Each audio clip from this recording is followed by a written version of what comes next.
Views, likes और retweets की ऐसी हवस कि इंसान अपनी शर्म, हया और आत्मसम्मान सब कुछ ताक पर रख दे। क्या कोई इतना गिर सकता है कि थप्पड़ खाकर आए और बेशर्मों की तरह जश्न मनाए? आज हम बात कर रहे हैं उन तथाकथित समाज सुधारकों की जो खुद को शिक्षा व्यवस्था सुधारने वाला मसीहा बताते हैं, लेकिन जिनकी असली भूख सिर्फ और सिर्फ सोशल मीडिया एंगेजमेंट की है।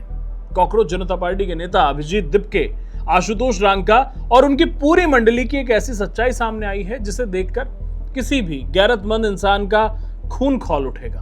बीते दिनों कॉकरोचों की मंडली राजस्थान के गांव रामपुरा कवरपुरा में स्कूल ठीक करो का झंडा लेकर पहुंची। गांव वालों का कहना है कि ये लोग वहां व्यवस्था सुधारने नहीं बल्कि माहौल खराब करने पहुंचे थे। गुस्साए ग्रामीणों ने इन्हें खदेड़ खदेड़ कर पीटा, गाड़ियों के शीशे तोड़े और पत्थर बरसाए। स्थिति ऐसी बनी कि नौटंकीबाजों को वहां से दुम दबाकर भागना पड़ा। अगर कोई आम इंसान होता तो वो बैठकर ये आकलन करता कि अगर हम एक अच्छा मुद्दा लेकर चल रहे हैं तो इसमें गलती कहां हुई है, गांव वाले क्यों नाराज हुए। लेकिन इन सीजेपी के नेताओं के मन में सिर्फ व्यूज और लाइक्स की इच्छा है। गांव वालों को लगा होगा कि उन्होंने माहौल खराब करने आए पाखंडियों को सबक सिखा दिया, लेकिन गांव वाले ये नहीं जानते थे कि ये सीजेपी के नेता तो पिटने ही आए थे, क्योंकि सीधे रास्ते से कोई काम करो तो इन्हें कोई पूछता नहीं, लेकिन थप्पड़ खाते ही ये नेशनल मीडिया की सुर्खियों में आ गए।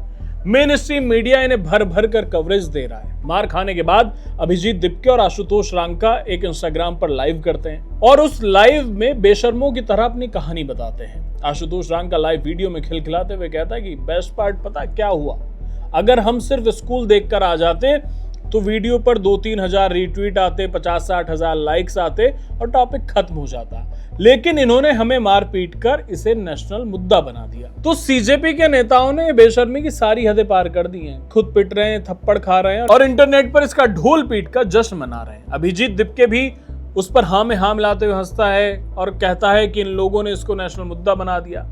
सस्ती पब्लिसिटी की ऐसी भूख की पिटाई होने पर भी खुशी मनाई जा रही है क्योंकि व्यूज मिल गए। अगर पिटकर ही पब्लिसिटी पानी थी तो समाज सेवा का नाटक क्यों कर रहे हो? पुनीत सुपरस्टार की तरह नाली में लेट जाओ, ज्यादा व्यूज आएंगे, अटेंशन मिलेगा। अब सबसे बड़ा सवाल उठता है कि इनकी सिलेक्टिव समाज सेवा जो है वो क्या है? देश में कितने राज्य हैं, कितने केंद्र शासित प्रदेश हैं? लेकिन सीजेपी की ये तथाकथित सुधार यात्रा सिर्फ चुनिंदा राज्य और चुनिंदा सरकारों के खिलाफ ही क्यों मुड़ती है?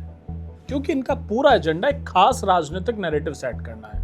केरल में जहां सरकारी स्कूलों को लेकर बड़े बड़े दावे किए जाते हैं, वहां कॉकरोच नहीं पहुंचते। गैर बीजेपी शासित राज्यों में क्या शिक्षा व्यवस्था में स्वर्ग उतरा हुआ है?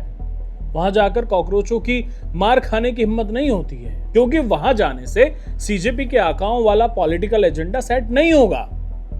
मैं कह रहा हूं कि आप करिए, यह आंदोलन बिल्कुल करिए, लेकिन सारे राज्यों में करिए, सभी स्कूलों में जाकर करिए अगर आपको करना भी है तो। पहली बात यह है कि आप कोई उस तरह की अथॉरिटी नहीं है कि आप स्कूल चेक करेंगे, लेकिन अगर करना है तो आप शुरुआत वहां से करते ना, पंजाब से, कर्नाटक से, हिमाचल से।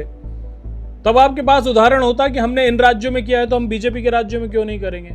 लेकिन आप सिर्फ बीजेपी शासित राज्यों में घूम रहे हैं। सीजेपी नेताओं का मकसद सरकारी स्कूलों की हालत सुधारना है ही नहीं, इनका असली मकसद है देश की जनता को बेवकूफ बनाना, एक खास नैरेटिव को गढ़ना और उसकी आड़ में अपनी गंदी राजनीति चमकाना।